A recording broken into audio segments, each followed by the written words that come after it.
versus Indiana too. I thought that was a great week. So I think a lot of things that we're learning about is just getting into the game, managing the situations, managing you know success and adversity, and handling those. We've been very good at handling adversity after games and coming back and rebounding. I think the older guys have told me since the day I got here, hey, we're built for that. It's about handling it within the game. So I thought we did a better job of that last week. We'll have to do it again this week.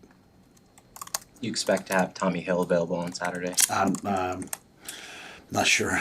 He's practiced a little bit. He didn't practice Tuesday, practiced a little bit Wednesday, but I'm not sure.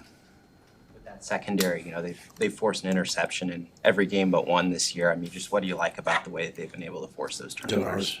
Yeah. Well, we're beat up. That's we don't have Malcolm, we don't have Tommy. Potentially Tommy. Malcolm's doing his best to get back, but I don't think that he will. So we'll be counting on some other guys as well.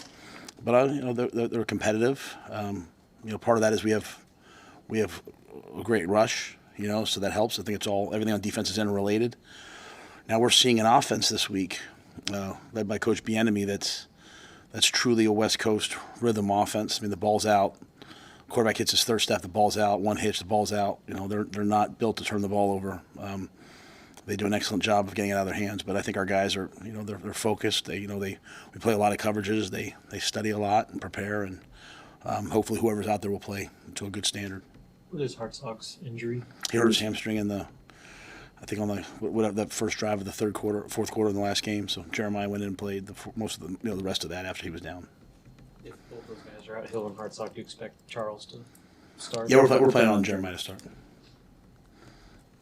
What's he shown? Jeremiah, just in terms of what his skill set is and how he's able to help.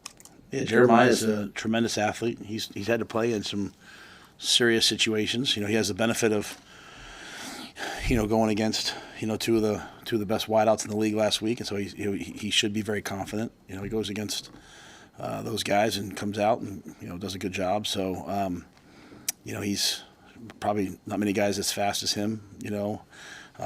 Just like any young player, building their confidence. Building. It's a lot different when you're older and you've played a lot and you've had good days and bad days and you can do it. When you have a bad moment, like Ty Robinson has a bad play or Giff has a bad play, they think it's just a bad play. When you're young, if you have a bad play, you think it's condemning of your ability, but it's not. Jeremiah is going to be an excellent player, and this will be quite a challenge. And he's practiced well this week; he'll be ready. John Holt follow up this week. Sounds like I think Sat said he maybe put on a show in the wind on Tuesday.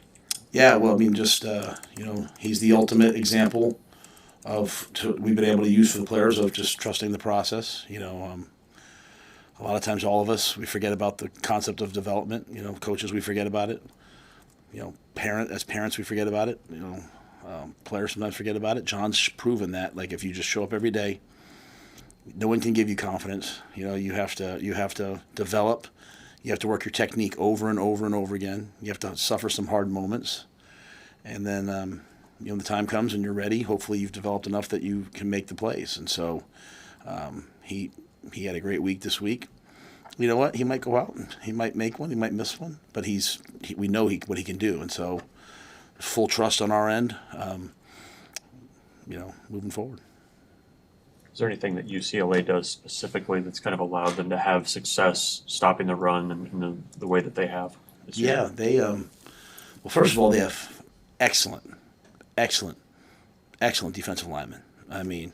They're two inside guys. There's a whole group of people that play, like Kentucky's doing it, Oregon does it some. They're doing, there's quarters teams that get two huge athletic big men inside and they kind of two gap and let you play coverage. And that's what they are. They're rugged, they're aggressive, they're physical. The linebackers do a great job running through gaps. They're elusive. They attack. Two is as good a pass rusher as we'll see. So they just have really good players up front, and then they'll play man and bring pressure. So they're able to sit there and play too high and stop the run, and then they'll also, when they need to, they'll bring different pressures. But I just think they have excellent players. Well coached. They have excellent players, and they've the most yards they've given up rushing is 150 some to LSU. I mean, no one's really run the ball on them at a high level. We've given up 200 some to Indiana, but yet they haven't. So. Big 12 was taking back a bunch of the in-helmet communication. Have you had any issues at all from? That's every conference. Yeah, we had to send ours back. We had to have ours upgraded last night. Anticipate getting them back, like before the game? Like, what's that look like? Yeah, I think ours are done. Yeah, we are. Yeah, it's the first I heard of it yesterday. I got a call from a coach saying, "Hey, there's some sort of issue," and I wasn't involved in it. Susan and those guys were involved in Jay getting it upgraded. So hopefully everything's secure. Never had any issues or anything that you noticed from that? Well, I would think if someone was listening to what we were saying, they probably wouldn't tell us. So it's the first I heard of it yesterday. I know teams have known about it.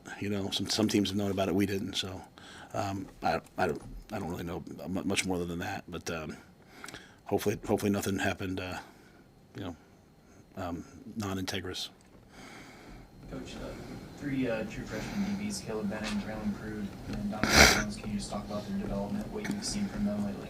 Yeah, we took them on the trip. The hope was, I think Donovan played early one game. They've been doing a really good job practicing first on the scout team and then moving over. And we've used some like Larry, Tarver, Amari Sanders. They used some of their games early. But I think we have a group of guys over there that will come out of this year with a bonus year, and but can help us down the stretch. So I think I'm not saying you will, but you could see some of those guys play on special teams. I think you probably will see Donovan a little bit this week. It's a long season. We're coming down the stretch here with 4 games left, and we have some guys who can help us with depth and also with special teams. So, but I'm really happy with that group. I think they've worked really hard, practiced really hard. They have a good veteran group ahead of them to learn from. Guys like Mario Buford have been playing all year, but those other guys they'll help us hopefully. There's still guys that could go either way in terms of their red shirts at this point. No, I wouldn't. Yeah, I wouldn't burn anyone's red shirt at this point.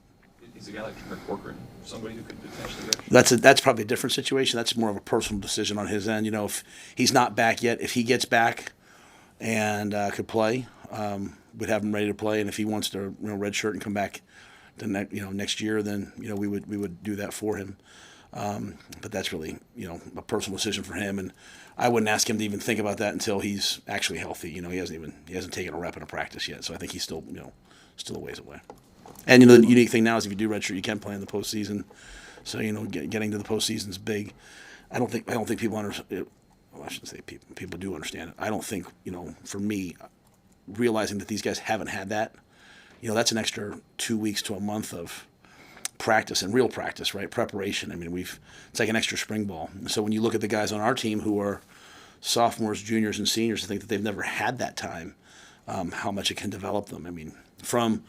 From week 1 till the first bye week, seeing what happened, the development of like Braylon and the guys you just asked me about, and that's across the board. It's across the board. So I think postseason would, again, it's a great rule, but it's one thing like we used to be. We'd get those guys the bowl game, just practice them. Now we're practicing to try to have them play in the game, and so I think it's a huge opportunity for a lot of guys. So if Turner comes back and he decides to, if depending on the timing, if he does redshirt, still playing the bowl game would be really big for him. Anything else? All right.